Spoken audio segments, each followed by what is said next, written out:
Velkommen til Humanistpodden, der vi skal utforske humanismens rolle i dagens samfunn. På Tromsø Internasjonale Filmfestival i januar 2022 så har vi møtt en rekke spennende mennesker, og vi har blant annet diskutert hvordan film kan bidra til å skape en bedre verden. God fornøyelse. Welcome to Humanistpodden. Today we have a very special guest, Mohamed Jabaly. Thank you so much for hosting me for this. It's really good to be able to communicate and to be, as I liked the concept when I was approached to this kind of talk. So thanks. Yeah. And thanks to you. Yeah. Could you just first tell us a little bit about yourself as a filmmaker and Yes, my name is Mohamed Jabaly. I'm a Palestinian filmmaker from Gaza city. I've been living and working and studying actually also in Norway over the last 7 years. So before I came to Norway, I worked a lot with short films. I've done like lots of exhibitions and also based on the life style and how to bring like the life story of us as a Palestinian living under difficult circumstances and being also representing like a layer of a society, artists, filmmakers. So it has special connection to such a small city like Tromsø. Because Gaza and Tromsø is twin cities, and that's why in the first place I ended up being here in Norway. And it's another story why it's became longer. So and that's like will be represented or like I'm actually making a film about the last 7 years of my life in Norway. we could talk about that later because that is also very interesting. But the film you have entered in or have been presenting in TIFF this year is Ambulance. Or it was like some years, like of course some years ago, and I had like another film like last year. It's called also My Gaza Online. But this year I'm involved as also as a staff. I'm working for the festival. So and I'm helping out and trying to connect and be a part of the festival because of course this week is a very special week for every Norwegian who lives in Tromsø. Because kind of, you bring the world to this small place. You connect through the films, so you see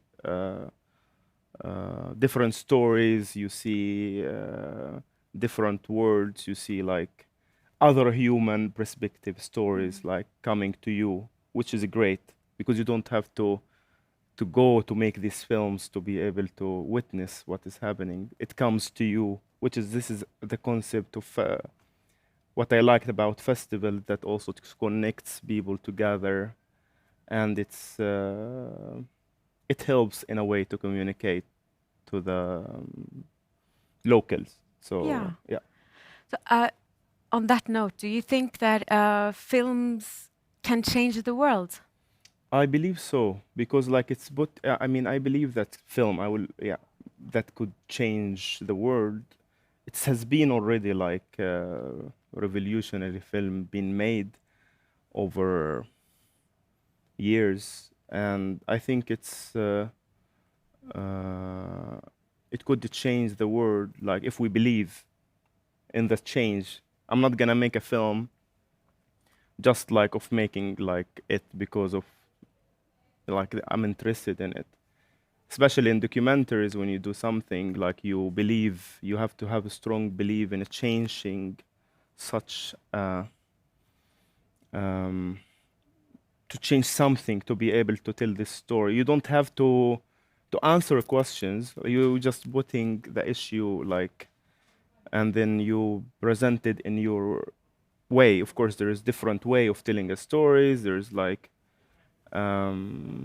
many like special ways of like the history of cinema could tell a lot on the different genres and all this stuff. So that's why I feel like, of course, films could change the world or change an idea or a perspective. If it's could change a human or should one person, it's enough because you already can manage to tell, like to change a person mind through this short time. 1 hour, it could be 10 minutes short film that could change your perspective on something that you totally were not thinking about, or you've been thinking wrongly about, or you thought that's correct, but it's but build up kind of a concept for you to understand what does that mean. So Yeah, and also in a very powerful way, because the visual, when you see it visually, it might be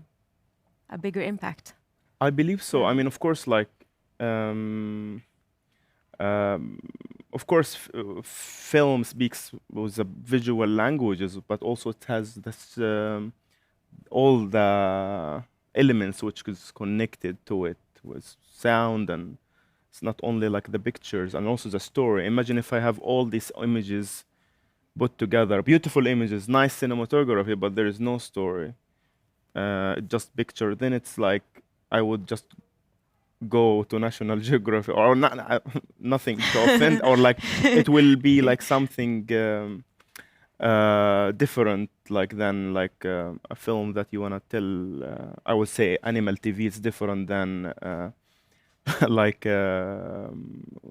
other way of telling stories. That's kind of also another way of telling stories, and people watch it and love it.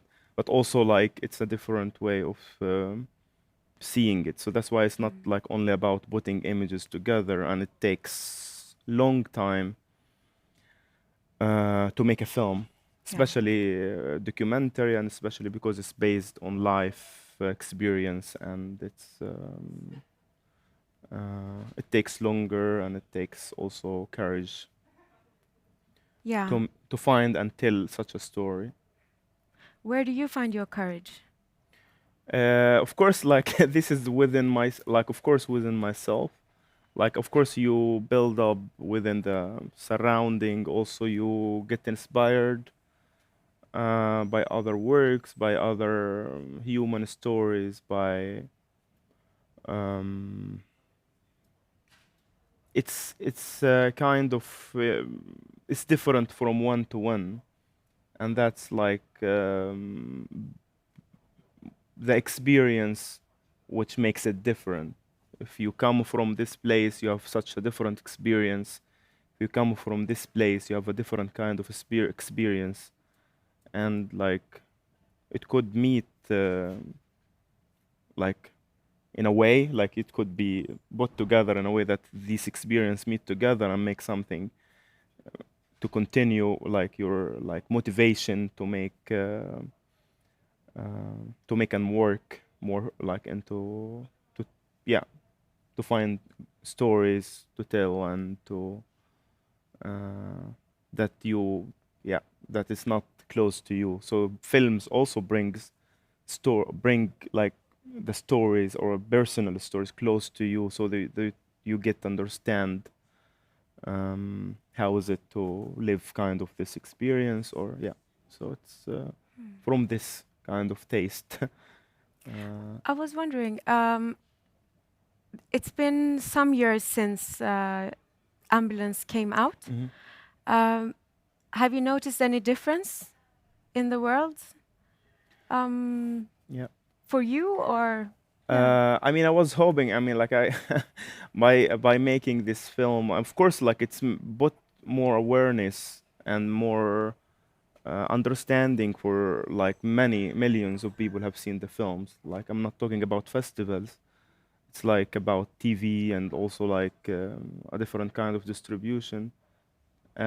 I believe that it changed some people's minds, and it made them understand better the situation. So if something happened now, for example, in Gaza, they would understand how it feels to be under this experience. So I brought my personal experience to you, like very close. It was very close to me at that time. I was just running with my camera, and I made it into this film, put it together. Also after like such a time of work and difficult also because it's super personal and very close to you, so it hits you hard. So that's why I wanted to also to bring this experience as close as it was to me, to those who wants to see it or willing or like to share this experience with the world, or to bring it from also like my human perspective. So of course, like sadly, it didn't stop. Like there were like many bombings Yeah. on Gaza in 2000.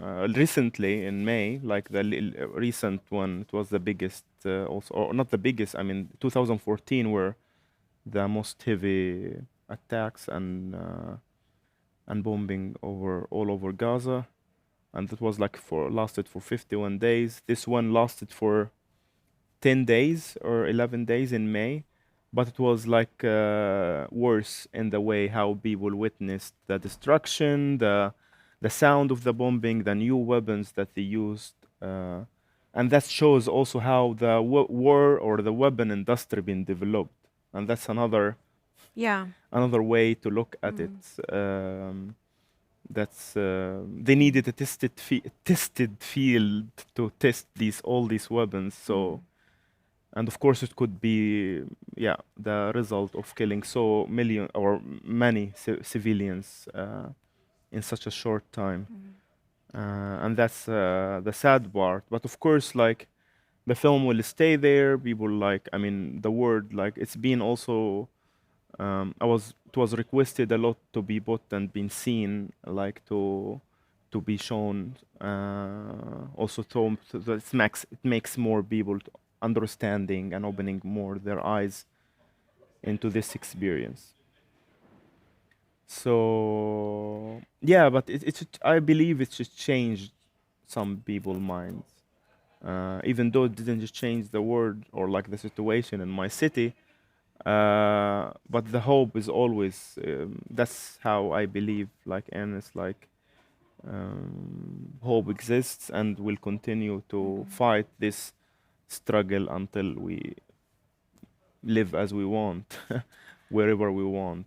And so What is your when you speak of hope? How do you find? What is your source of hope? it's there's something we call it the resilient kind of the belief in like in your surrounding, your people, your home, and your land or your family. So you get it's kind of like generates by itself. Of course, it's like some people see it different. Maybe it's me or some other like other people look at hope in a different ways or different perspective and get it from, of course, like uh, I don't know. There's like no like the source comes from within you as well. If you see it this way, you might see it also different. It's affect your result and your situation. So I think, or like your like so it's easy to kill hope, but it's not easy to like finding hope is harder like than planting it or like so it goes beyond what you think, because like I think it's not only connected to such a situation, because this is like a huge amount of like let's like yeah, not only Palestinians, like it's also like people around across the world. There's different people need to be aware of their life to be able to be connected to each other as a human being. And How do you think we could do that? I think it's like through like maybe like bringing society um, to equity. I mean, equally is would be also another way of seeing it, because there is the word. I don't know if people aware of the equity word, equity, which is like, if we are equal, we will also be all standing. If we look to all, we are all the same. So this is equal because they're all standing on the same surface. This is Yeah. equal, but it's not the same because this is could taller than this and this. But equity could bring them all together here to So the to same level. to Yeah. give So people what they need yeah, or yeah, to to bring it more like, flourish, maybe. yeah, and also like to be open, and also like all these bureaucracy situations and like the world being controlled, have been more extreme. How could we approach these people who think extreme and try to change their mentality and bring them to understand like we are the same? So we're together, we're not different because my eyes look different than you, or like you're so or because of the color or whatever. So we see things different. So I think like the change has to come through the ordinary people or the normal people who, because they are the one who, of course, choose. Like if we're gonna say to bring it to another level, so choice, like yeah, it's the change comes from the people, and that's why how I feel the world could change for better. As you look also to the other, now many people like talk about, let's say, the vaccine. Some people like for corona or the COVID vaccine.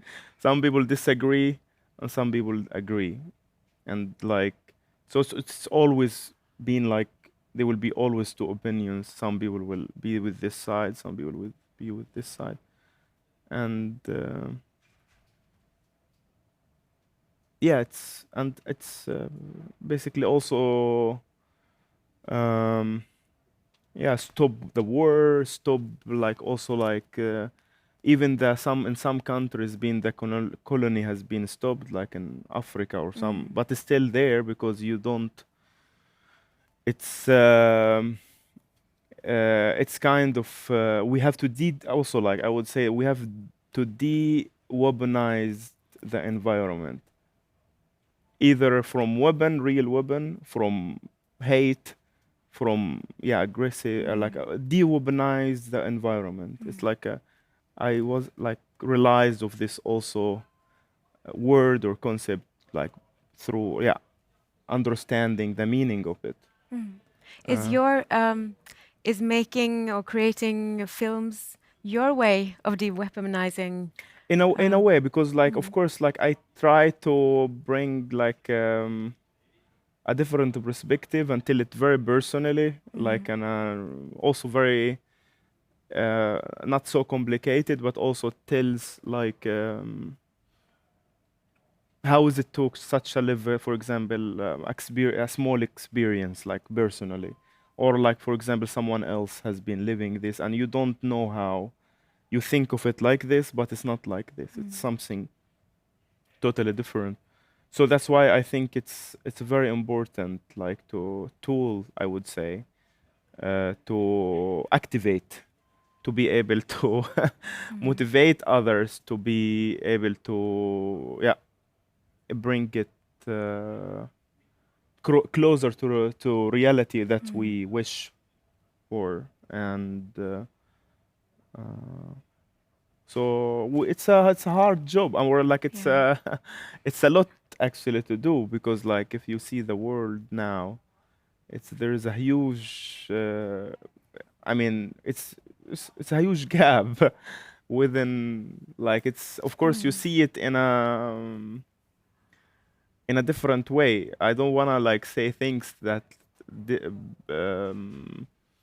yeah, I mean after I don't want to say things that like show the not like the optimistic side. I don't want to talk about the like of course like there's many things that makes you less hopeful, but it's of course it's not everything. So as long as we believe that the change will come, it will come. So That's amazing. yeah, so yeah. Do you, because in your work, your storytelling is quite unique. It's very, as you mentioned, it's very up close and personal. And I myself was very taken and very affected by watching your film. What about your new projects? Do you have any? You mentioned I the call it, upcoming. I call it, it will be called Life is Beautiful. So even though like the film you will see it's, or in Arabic actually, the Arabic title الحياة حلوة, which mean also Life is Beautiful, Livar Hali Bonosk. So it's basically, it's the introduction of life. Because like you live such an experience, it's my kind, it's been always, this is my slogan, or my, like I always say life is beautiful wherever I go.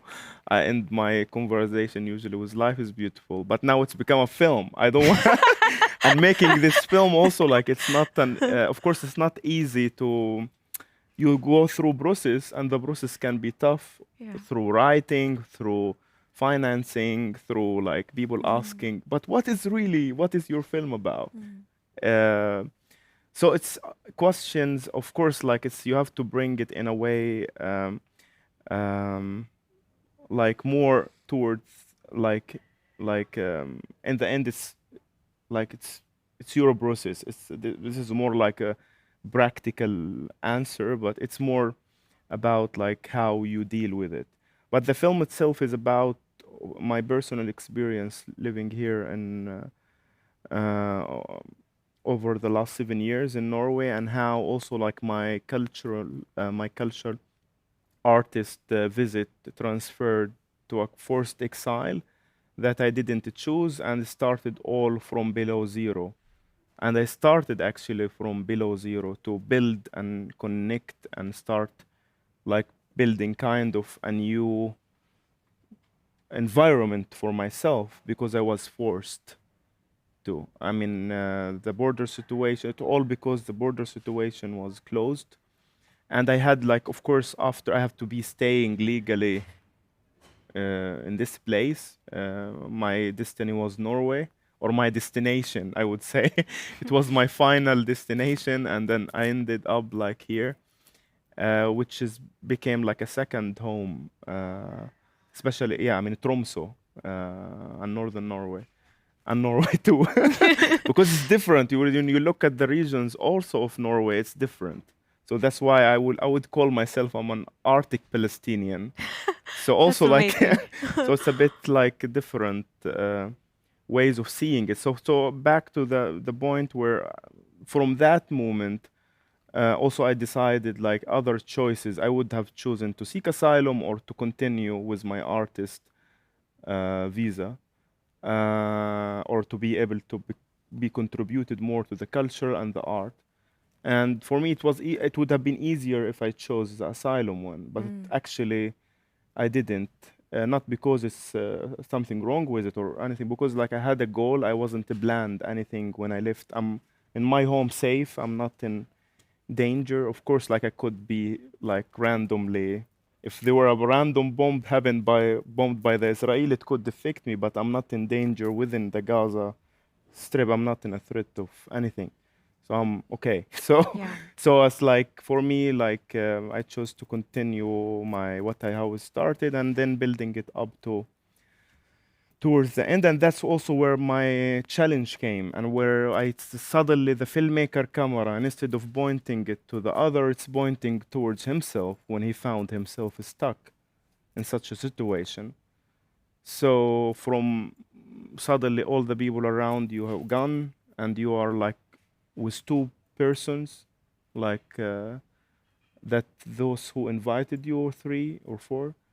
And then from that you start like, I wanted to grow it. And I also like because I was forced, I had no choices than just actually do the best. I didn't want just to sit home and like cry, I want to go home, or I start working and building my network, working for my career, and this is when I started like the editing also process of Ambulance, of course with the support of the local community here, also like the Tvibit, the youth house here, because I was invited directly through the municipality, through them and from the municipality of Tromsø. And then from there I started seeing different universe than I used to be like, and it was winter. And I don't want to go to details in the story or the film itself, but also like I filmed with other Palestinian who also came here with different choices, such as asylum, and also like how they live the life under these difficult circumstances, and be someone else has to decide on your life, not you, someone else behind an office or a desk could make a decision that affect all your life. And probably maybe you have been crossing the sea, or you went through death or hell, and then suddenly like you end up waiting here in a very limbo life situation. So how do you think that affects us? I think it will like people usually when they look to, you don't know like how, like let's say like if I'm gonna make an example on asylum seeker, you don't know how this person live. Even like there is many like let's say like many like films being made, but it's nothing got closer to you, like also because of the language, maybe like maybe they're speaking Arabic, and the filmmaker who came and make film about them not Arabic speaking and didn't live this experience. He just came and filmed it and then left, so he wasn't a part of this. So for me,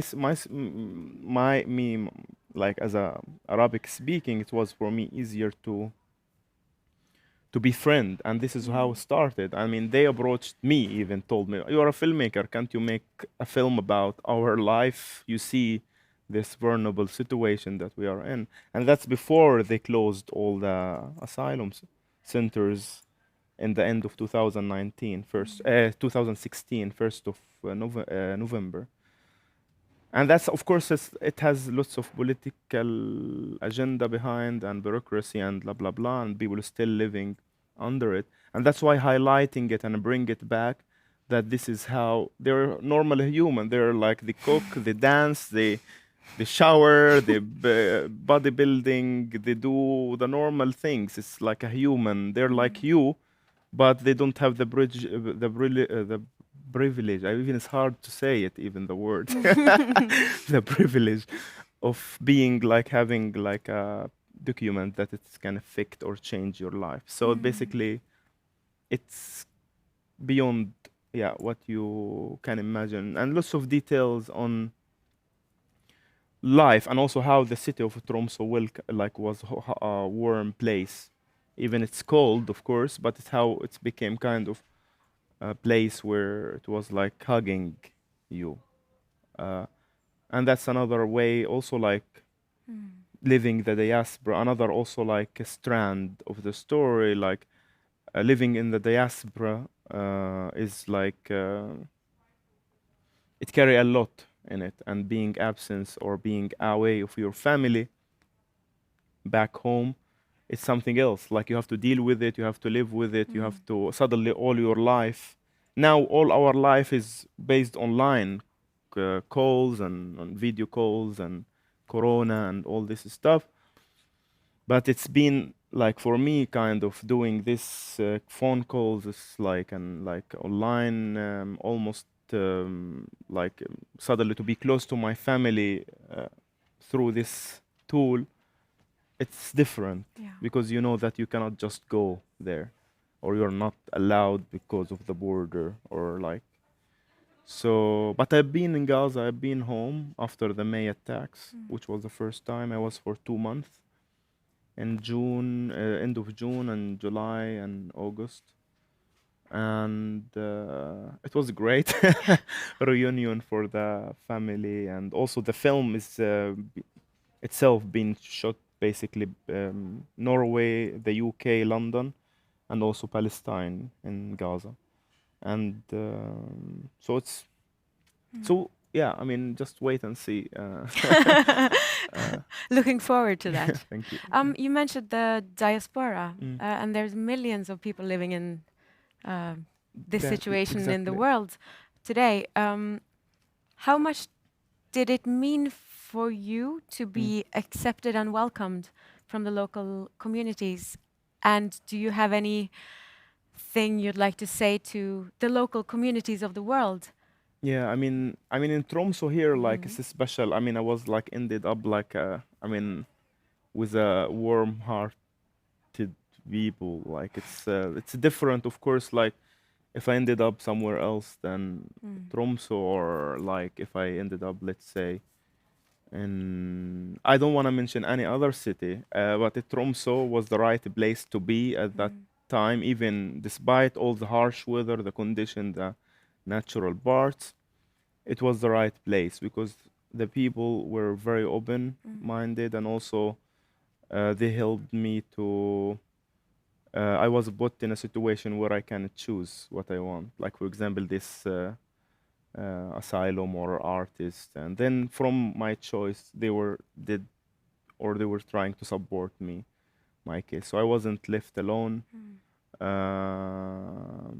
But also like very good hospitality, and I was open my eyes on a new world, basically.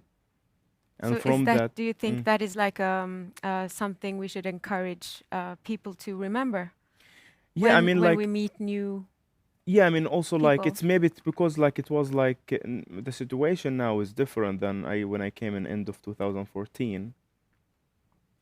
I mean, I remember it was like also not so many like I mean in Tromsø here, like we were like few.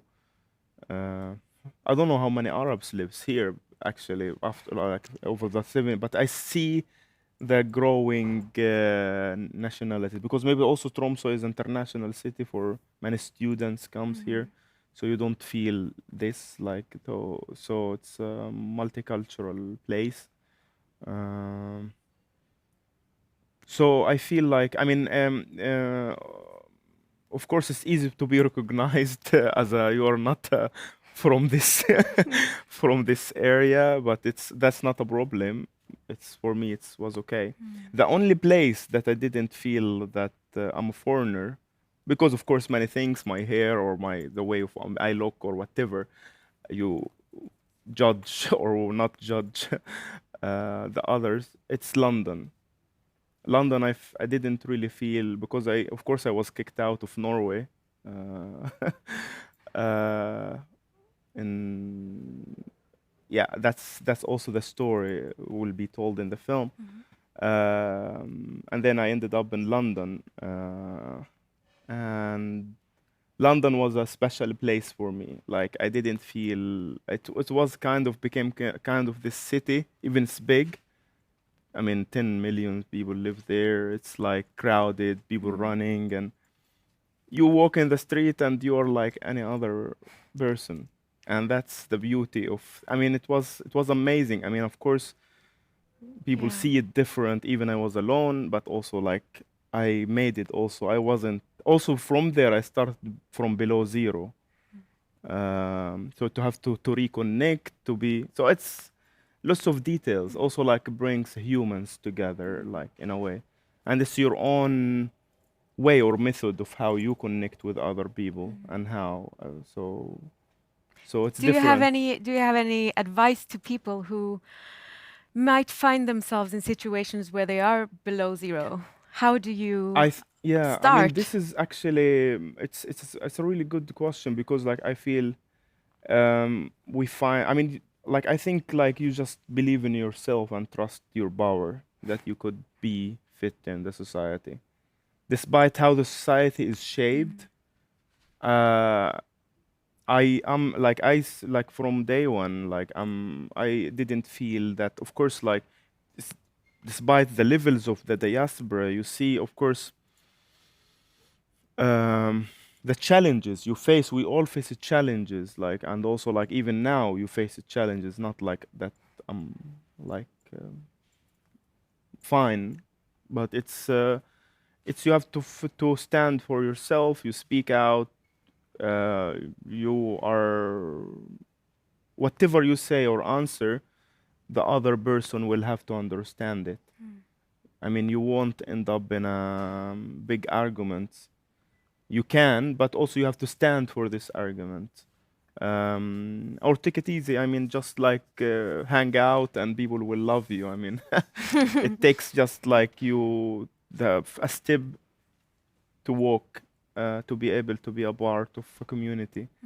And because I mean, I came ready. I mean, it wasn't like, I mean, I was like, I was ready in Palestine, open and like in, like be with my very active culturally and stuff.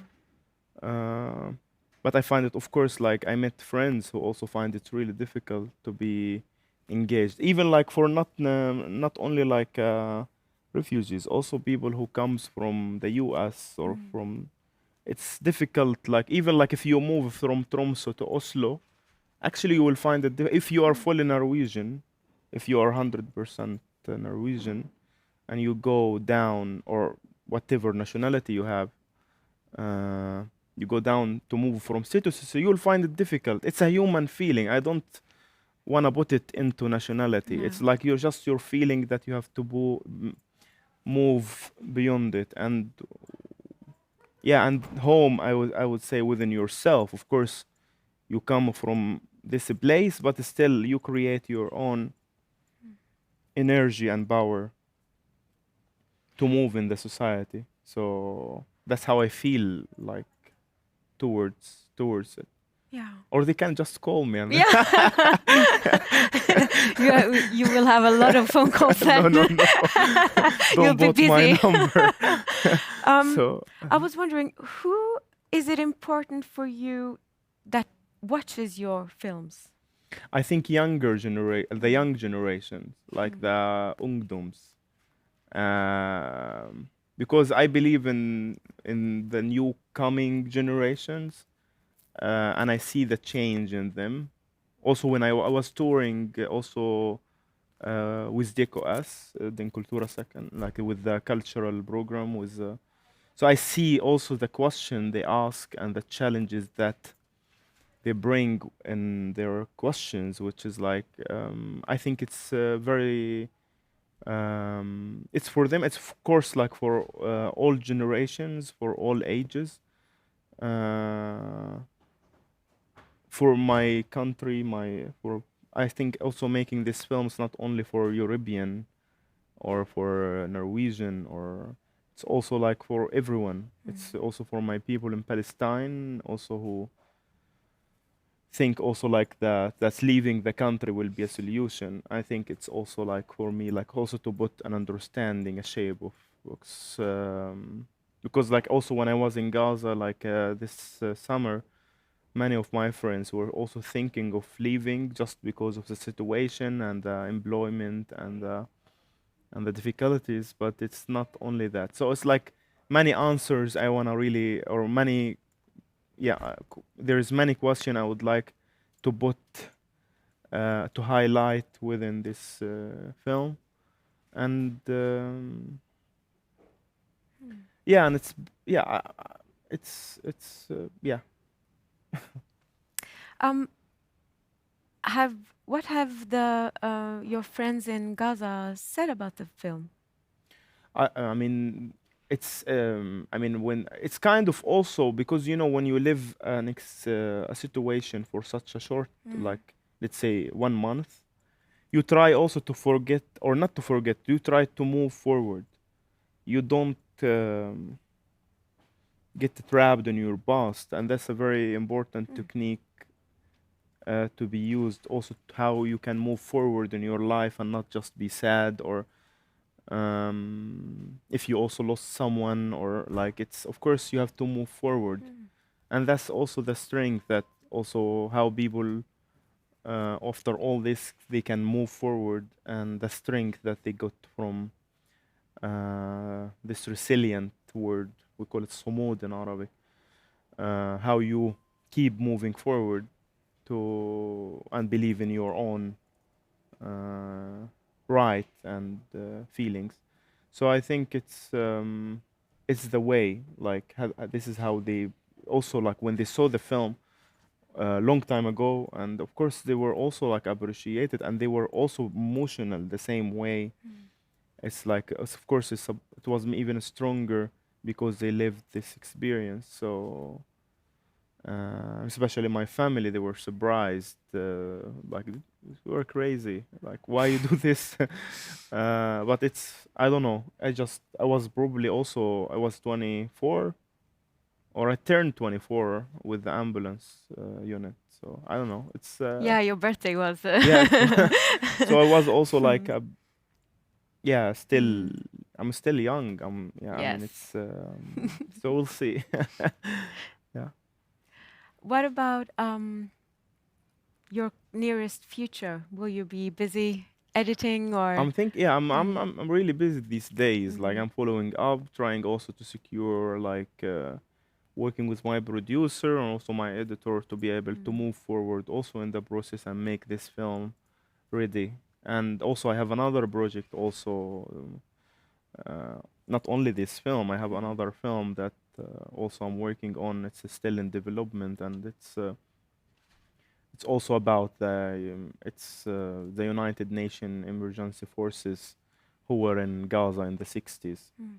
which is meeting many veterans, Norwegian ex-soldiers or veterans who were in Palestine in the 60s, were like border guards, like doing like protecting the borders, Mm. like. So I'm making a film about that, meeting all these nice human beings in their 80s, and so Mm.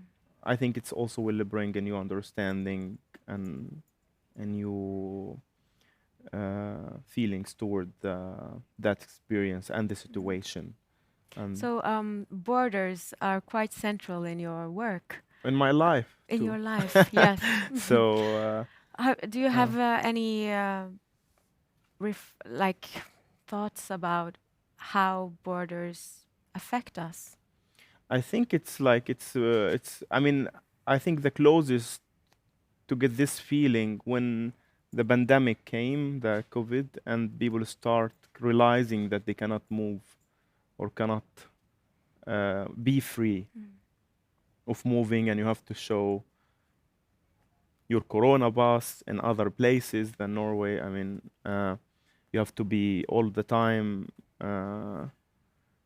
with your masks. This is kind of a borders feeling. It's not only the shape of the border, of course, like um, it's different if you have a different identity. Like with my Palestinian passport, which it doesn't allow, based on Oslo agreement, we got it, which is good. I mean,